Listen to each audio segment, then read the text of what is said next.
We've got 2 oral presentations before lunch, each about 15 minutes. So the second oral presentation of today is Empowering Microgrid Autonomy Through Intelligent Agents by Professor Salim Al-Ghash yes. at Santa Clara University. Thank you. Thank you.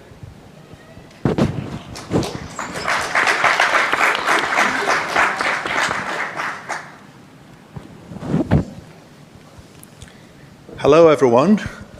So today I'm going to present the use of AI agents on microgrids. And this is a work of a senior design project from students in 2024, Xavier and Brian.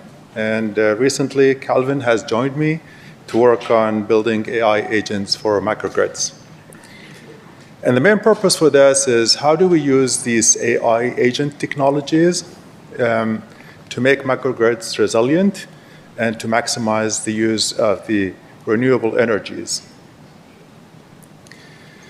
So today, there is a global shift from a centralized fossil fuel to decentralized renewable energies. And there is a challenge here. And the main challenge is if we look at these renewable energies, like solar panels, wind turbines, the power generation is very intermittent, meaning it's not very stable. And so this creates this instability in the microgrid system. And also, it creates complexity in the way that we can balance the generation with the load and the storage and renewable energies. So microgrids are good. They're resilient only if we can provide a control, but the control is very sophisticated because of this intermittency in the different components.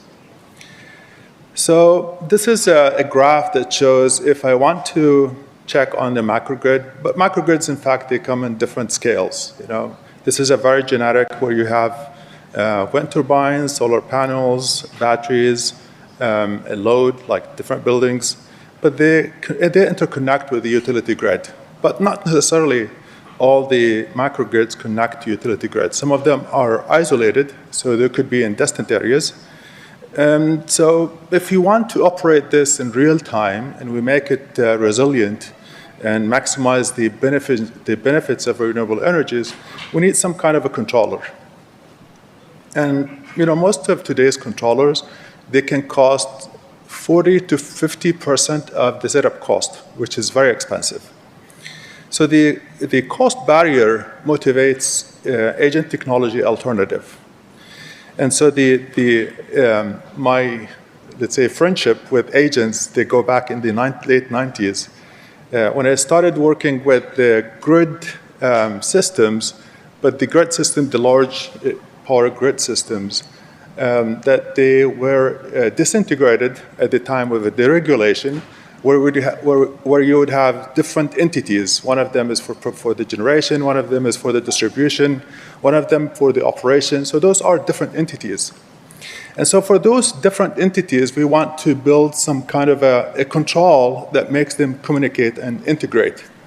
So, back in the times when I was doing my PhD at CU Boulder, this is when we began to build complex adaptive systems. And the main idea for these systems is to create those entities that they can self-organize, learn, evolve without central control. And that has been the foundation of the agent-based intelligence. So in the early 2000s, the shift was into more of a multi-agent system.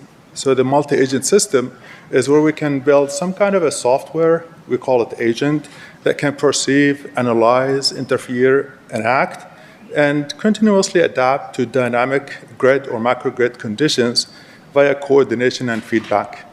And I remember those days when we started to build those agents using environments, different environments. And one of the environments, it was the JADE, which stands for Java Agent Development Environment. And today there's a SPADE, which is for Python. I'll talk about it briefly. But what is interesting in the recent years, we began to see the agentic retrieval augmented generation, where agents not only just perceive, analyze, interfere, but they make queries, and they reason, and retrieve knowledge, and validate decision using contextual data and LLM interference for enhancing the autonomy of these agents. So our vision in the macrogrid landscape is to have a self-organizing, intelligent macrogrid, where we can use these agents at different scales to transform macrogrids into adaptive, self-organizing ecosystems. And that makes them economical, minimize the operational cost, efficient, maximize the usage of the renewable energy, reliable so that you can maintain real-time balance between generation and load, and make it resilient, especially if microgrids operate in distant areas where there's no utility grid, and sustainable because we want to maximize the benefits of renewable energies.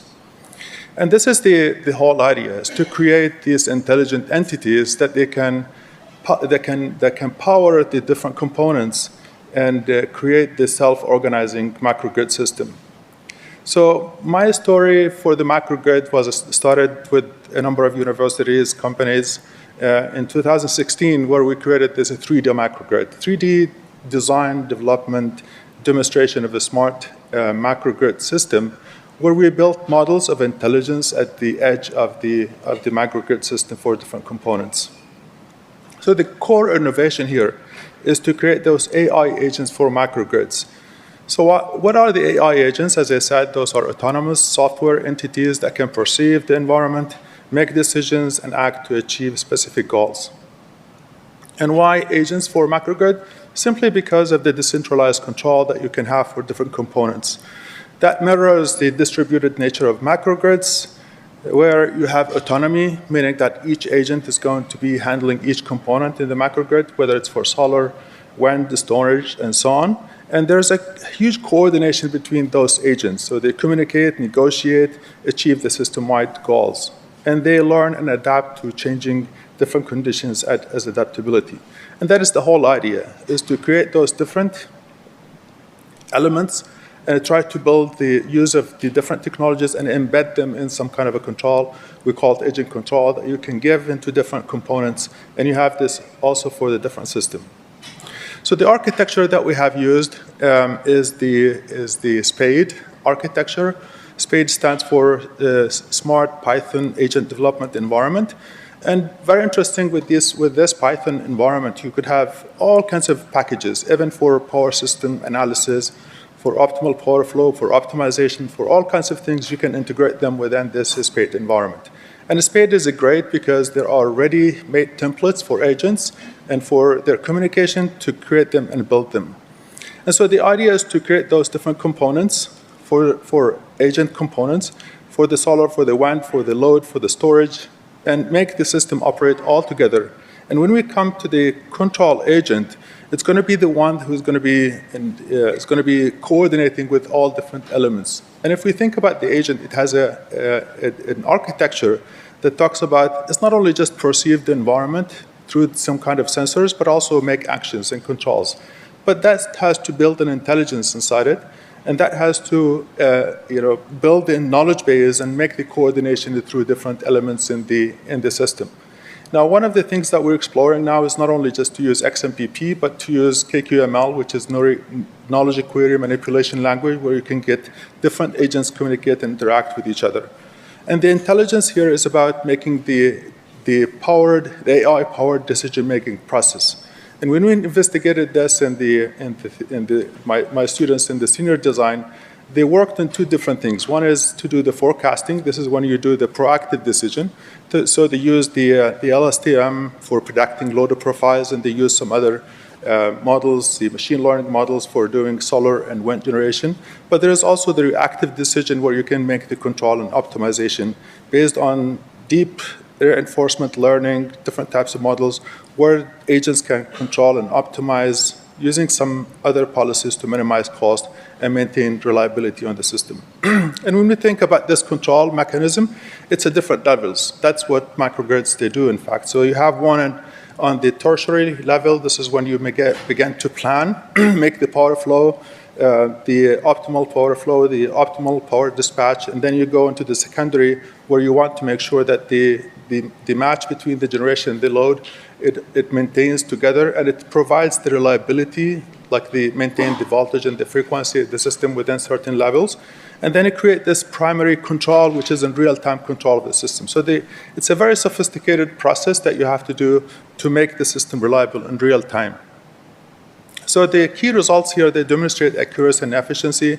So what students Xavier and Brian have done is we collected data from Santa Clara University on the load for 2 years, and we ran those models to produce some kind of a predictive results on the load. And you can see the accuracy has been great. It goes into 0.01 in the mean squared error.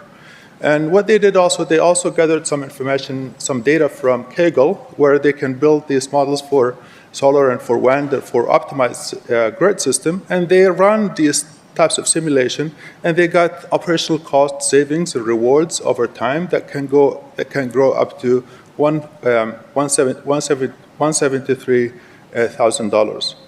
And this is what is shown in those graphs.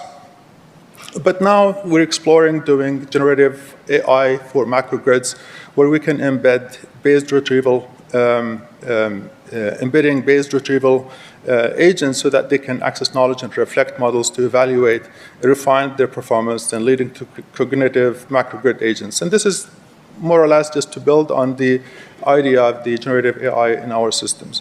So conclusion, we demonstrated an autonomous macrogrid system using intelligent agents that is not only feasible, but also highly effective.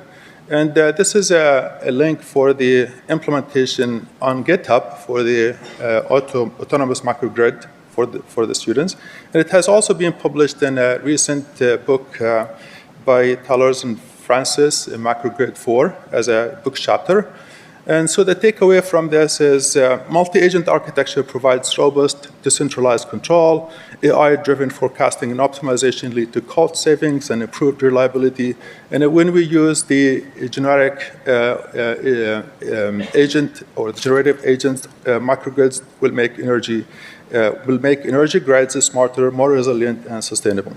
So with this, I conclude my presentation, and thank you.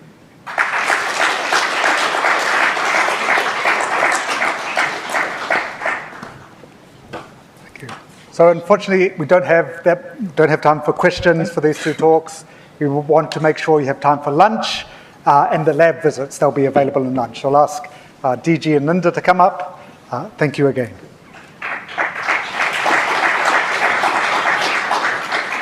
So our next presentation is Knowing You Don't Know. Learning when to continue search in multi-round RAG through self-practicing. And our presenters will be DG Yang from UC Santa Cruz and Linda Zeng from the Harker School. So first, thanks for the introduction from Ian. My name is DG, a PhD student from UC Santa Cruz, and together with my co-author, Linda, who is a visiting student to our lab and worked with me in the past few years. Our paper title is Knowing You Don't Know, Learning When to Continue Search in Multi-Round RAG Through Self-Practicing. So this work is done by myself, Linda, and also visiting scholar Jimeng, as well as Professor Yi Zhang. So I want to start with a question. Have you ever talked to yourself to solve a problem? I think for most of people, the answer is yes. Even you do not speak out, but I think many people do that. Let me show you my example. So imagine I'm running into a problem while I'm coding using transformer Hugging Face library. So the first thought came to me could be my guess on the reason, for example, dependency version issue. But I don't remember the solution. So after 2 rounds of thinking, I take my first action, which is search the transformers on Google.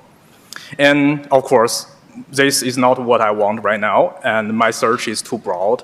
By the way, I just also tried Megatron search on Google. It also doesn't work. Probably we need to get Megatron trained by NVIDIA, something like that. So that thought brings me to another round of thinking and actioning, which finally solved my problem.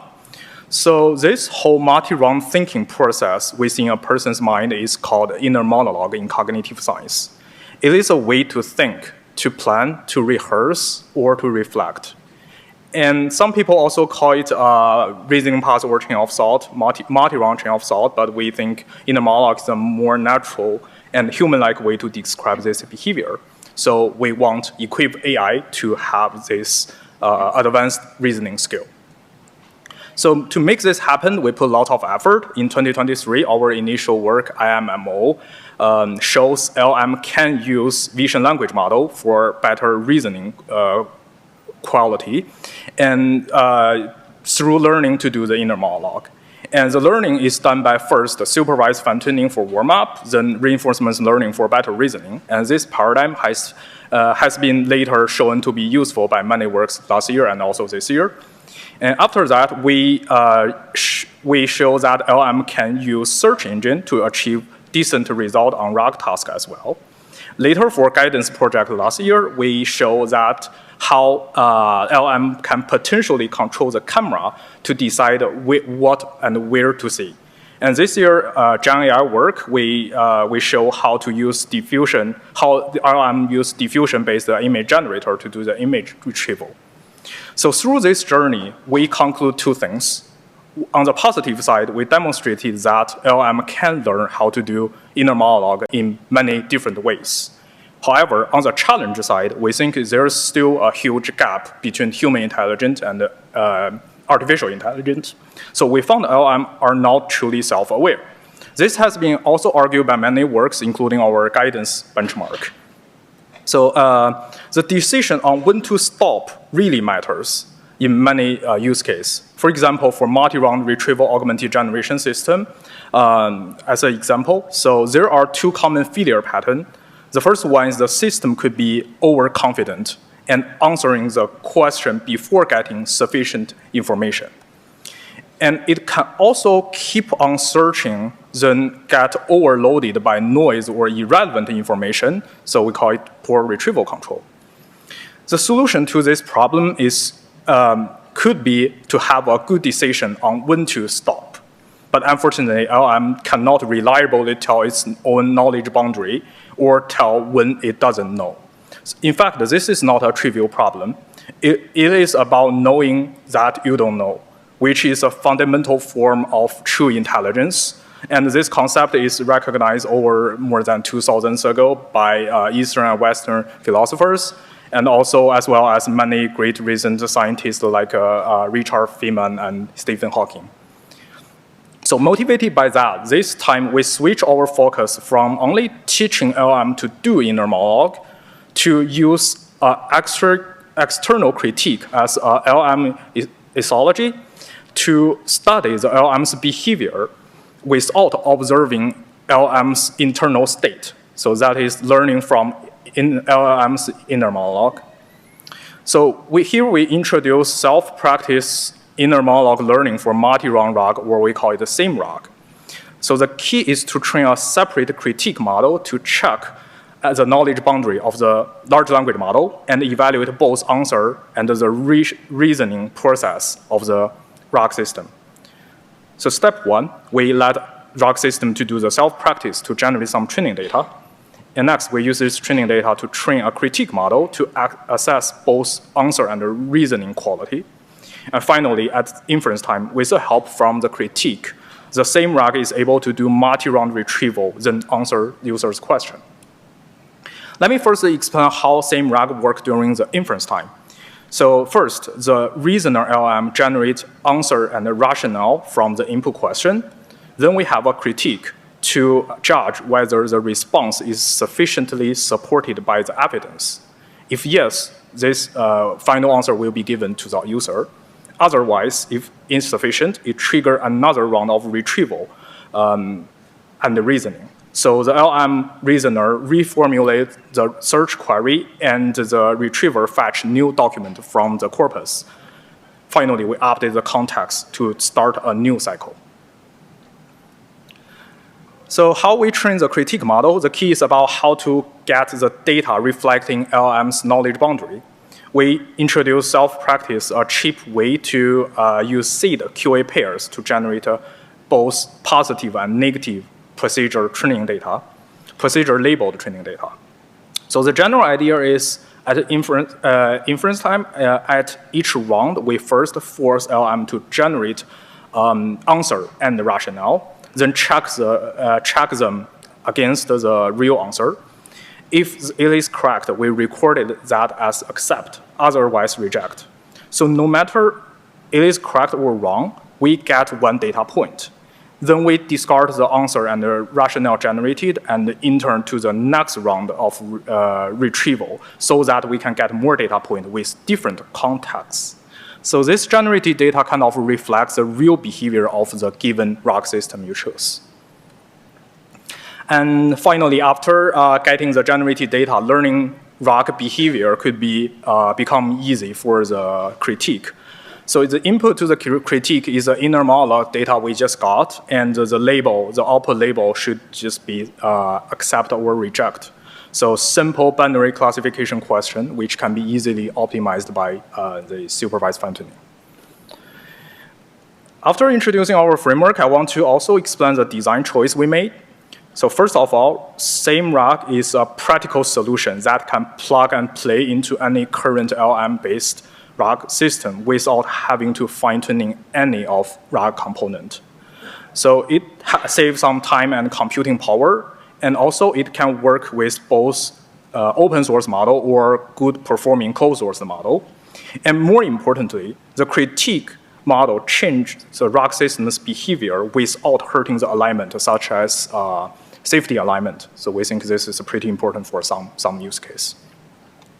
And secondly, the critique is like a peer reviewer who is trained to identify the bad behavior from a third-person view so that to avoid self-bias and overconfidence generated from the large language model.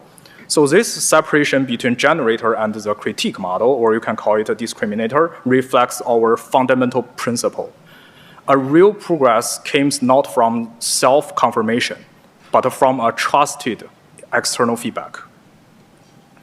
So finally, instead of relying on expensive manual labeling, the system trained itself. Also, self-practice helps the critique model to adapt your private data and the RAG system you picked with a low cost. So does it work? Next, I will let Linda to introduce our experimental result. Great. Cool. So we implemented and evaluated SimRAG on 3 standard RAG datasets of increasing difficulty. So Trivia QA is the most simple with a single round of retrieval. Hop QA is 2 rounds of retrieval or 2 hops, and 2Wiki requires 2 or more hops. And for each data set, we evaluated on exact match accuracy, or EM, as well as F1 score. So we compared SimRAG against 8 closed and open source baselines. The naive generation directly calls the LLM. Standard RAG uses 1 round of retrieval with the initial question as the query, and other advanced RAG methods dynamically retrieve based on the LLM's information needs, supporting both single and multi-round. And we found that SimRAG with GPT-4 outperforms all past baselines on all data sets without requiring full model fine-tuning. And now another key observation is that for the single hop task, Trivia QA, standard RAG, which is highlighted in yellow, outperforms the more complex baselines, which are not highlighted, except for SimRAG, which is highlighted in green. And we hypothesized that SimRAG performs well because the external critic has witnessed a lot of the LLM's past inner monologue chains and has learned to judge its behavior and adjust the retrieval process accordingly. So pre-trained models often have enough knowledge and do not require retrieval for simple tasks. And so SimRAG can adapt to both simple and more complex tasks. So we established the importance of the critic, but how does a learned small critic compare to a much larger pre-trained model like GPT-4 as critic? Well, we found that on simple tasks, there's not a big difference, but on more complex tasks like hop QA and multi-hop QA, there's a significant difference, and we find that training a small critic is much more effective and leads to higher performance in deciding when to stop than GPT-4. And again, this is showing the impact of having an external critic giving information and feedback. So now let's look at an example of what an inner monologue looks like in SimRag. So given the hotpot QA question, the character Jack from While You Were Sleeping was born in what year? The LLM first hallucinates, leading to a rejection. Then it issues a search query that is irrelevant. Sandra Bullock is not going to play the character Jack. Rejected. This time we get closer to the answer because we find that Bill Pullman is in fact the actor for Jack. But we know that there's still not enough information about his age. Finally, we find that through this multiple rounds, we find that Bill Pullman we find his age and we find the correct year now. And because the LLM receives this entire past context chain, it knows, and the critic also accepts the answer. And so let's refresh. This inner monologue chain was created from this system, but one can imagine that the inner monologue doesn't need to include a retrieved document, but can include whatever your system needs. It can include images, math equations, etc. And so this framework is really a general framework that expands past RAG to any black box LLM system. And our recent attempts have verified this through QA and math reasoning tasks. So in summary, in dynamic information environments, we find that multi-round inner monologue systems often struggle to decide when to stop. And SimRag offers an elegant and practical solution to this by introducing a critic which learns from LLM's past inner monologue patterns. Now looking ahead, beyond RAG, SIM is important because it's an efficient and effective add-on for any black box LLM system, thanks to its easy integration, lightweight critic, and low training cost. Now, SIM enables the practice of the use of self-practice beyond RAG as a cost-effective way to generate fresh training data with the intermediate reasoning steps. Crucially, it helps models learn not only from successful patterns, but also from failure modes. We release all of our code on GitHub, open source, and feel free to ask us any questions at our posters later today.